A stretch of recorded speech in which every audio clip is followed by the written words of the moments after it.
বদলের রান্নাঘর থেকে প্রত্যেককে শুভকামনা জানিয়ে আজকের পর্ব শুরু করছি। আস্তে আস্তে গরম পড়ে যাচ্ছে, আমরাও বিভিন্নভাবে বিভিন্ন রকমভাবে তেতো খাচ্ছি। তো আজকে আমি হিঞ্চে শাকের একটি রেসিপি নিয়ে এসেছি। হিঞ্চে শাকের নানা রকমভাবেই খাওয়া যায়, খাইও আমরা। তো আজকে আমার একটা প্রিয় রেসিপি হিঞ্চে শাক যেভাবে খাই সেই রেসিপিটা নিয়ে এসেছি। এখানে আমি আলু 3 টুকরো করে ভাতে দিয়ে দিয়েছি, আর নিয়েছি হিঞ্চে শাক। হিঞ্চে শাক গোটা গোটা আস্ত আস্ত নিয়েছি। এটা আমি ভালো করে পরিষ্কার করে ধুয়ে নুন আর চালের গুঁড়ো মিশিয়ে আমি আস্ত আস্তই ভাজবো, একদম মুচমুচে করে ভেজে নেব। চালের গুঁড়ো মেশানোর জন্য এটা খুব তাড়াতাড়ি মুচমুচে হয়ে যাবে, আর চালের গুঁড়োর তো একটা স্বাদ থাকেই সবসময়ের জন্য, খেতেও ভালো হবে। তার আগে আমি ভাত থেকে আলু সিদ্ধগুলো তুলে নিচ্ছি। এখন বড় আলুর মধ্যে একটু দাগ দাগ হয়ে থাকছে, প্রতিটা আলুতেই দেখছি দাগ হয়ে আছে। তো আলাদা করে আর বাছার আলু নিন, ওই আলুই আমি সেদ্ধ দিয়ে দিলাম। এখানে আমি বড় আলুর 3 টুকরো নিয়েছি। প্রচণ্ড ধোঁয়া উঠছে, একটু ঠান্ডা হোক। আর এদিকে কড়াইতে আমি সর্ষের তেল নিচ্ছি।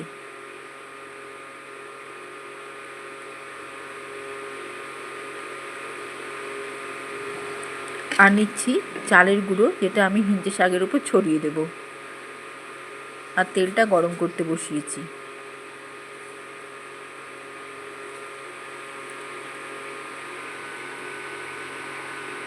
এর সাথে একটু লবণ নিয়ে নিলাম, দিয়ে একসাথে মেখে নিচ্ছি। তেল এদিকে গরম হয়েছে, শাকটা দিলাম, দিয়ে একটু ভাজা ভাজা করে নেব, ঠিক মুচমুচে ভাজা হবে।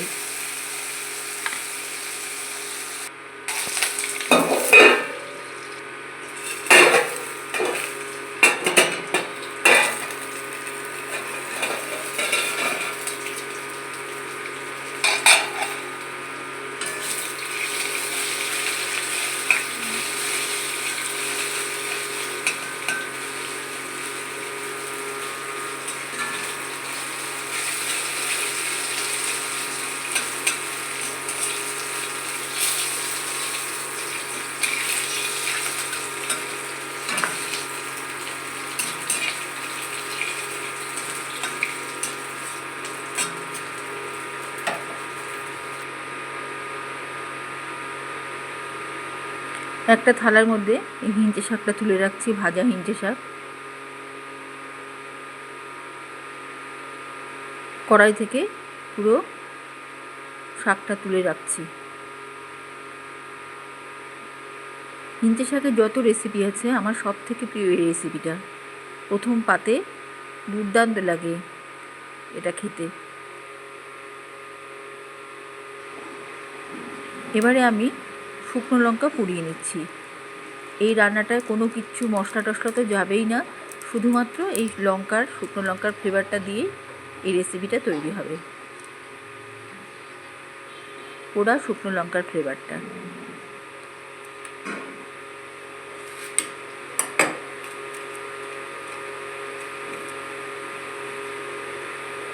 একটু একদিকটা পুড়েছে, কাজে আমি আবার আর এক দিকটা পুড়িয়ে নিচ্ছি, তা না হলে খুব একটা ভালো এই শুকনো লঙ্কার যে ঝাঁঝ আছে সেই ঝাঁঝটা বেরোবে না। এতক্ষণে ভালো মতো পোড়া হলো। আমি অল্পই দিচ্ছি লঙ্কাটা, কেননা ঝাল খেতে কেউ পছন্দ করে না।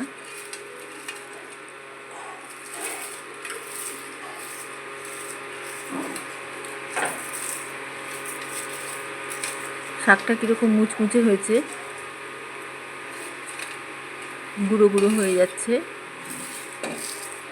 এটা চালের গুঁড়ো দেওয়ার জন্যই হয়েছে।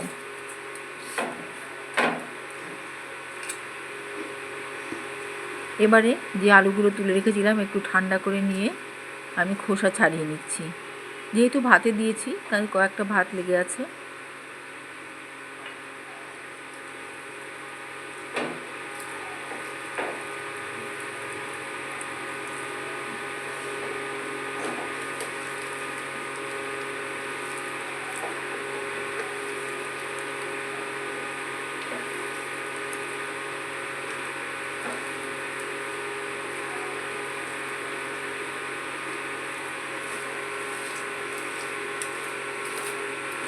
প্রথমবার আমি এই শাক শুদ্ধ আলু এক পিস আলু মেখে নিচ্ছি, পরে আরও এক পিস আলুটা এর উপরে উপরে মেখে নেব।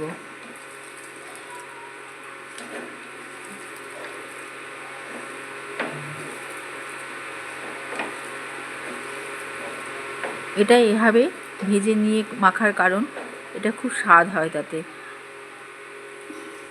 আর তেঁতোটাও একটু হালকা তিতকুটে ভাব থাকে। যারা কম তেঁতো খান তাদের ভালো লাগবে। এবারে আমি আর এক পিস আলু দিয়ে আবার মেখে নিচ্ছি উপরে উপরে।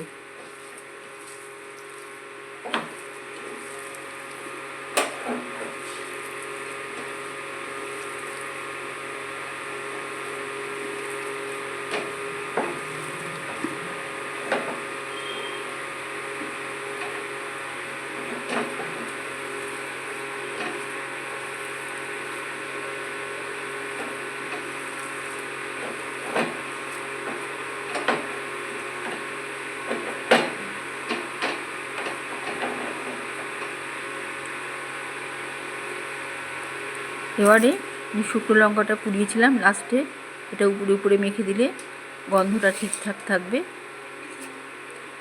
শুকনো লঙ্কার ফ্লেভারটা এটা ঠিকঠাক থাকবে। আর যেটুকু শুকনো লঙ্কা ভাজা আছে তেলের সঙ্গে মশলা তেলে একদম মিশে গিয়েছে, সেই তেলটাও একটু তুলে নিয়ে মেখে নিচ্ছি, এতে আরও টেস্টি হবে মাখাটা।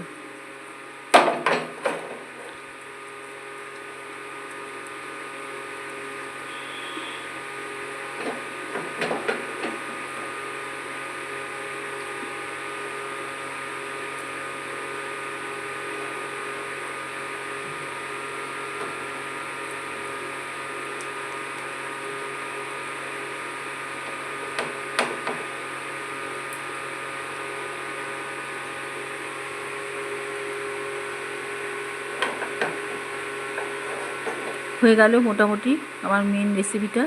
এবার যে সার্ভ করব যেটা দিয়ে, সেটা হচ্ছে হিঞ্চে শাক। আরও একটু আমি আলাদা করে শুধুমাত্র পাতা কটা পাতা বেছে নিব, নিয়ে এটাও ভেজে উপর দিয়ে ছড়িয়ে দিব। খাওয়ার সময় এই পাতা ভাজাটার সাথে আলু সিদ্ধ যে মাখলাম সেটা ভেঙে নিয়ে মেখে খেতে দারুণ এক স্বর্গীয় তৃপ্তি অনুভূত হবে।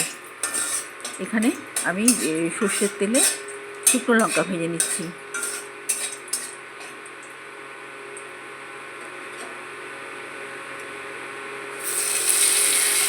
এবার পাতাগুলো দিয়ে দিলাম ধুয়ে।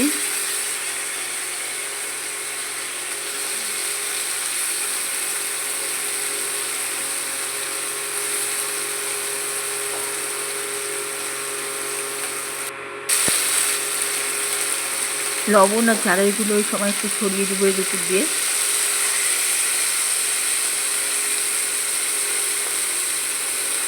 সামান্য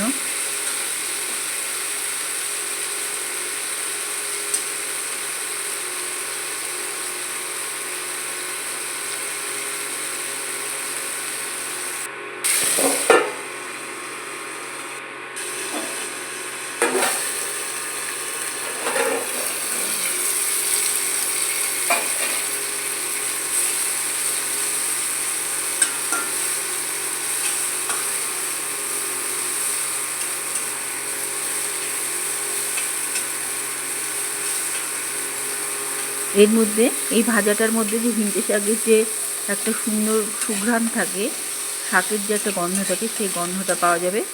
আর আলু সিদ্ধর সাথে এই এই ভাজাটা মিশে খেতে খুব ভালো লাগবে।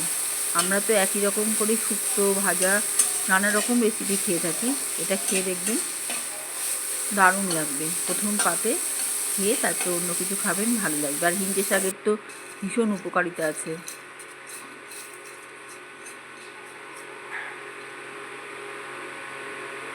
হয়ে গেল আমার আজকে হিঞ্চে শাকের রেসিপি। এবার একটু খেয়ে দেখি আলু সিদ্ধর সাথে পাতা ভাজা আলাদা করে মেখে নিয়ে, দারুণ খেতে।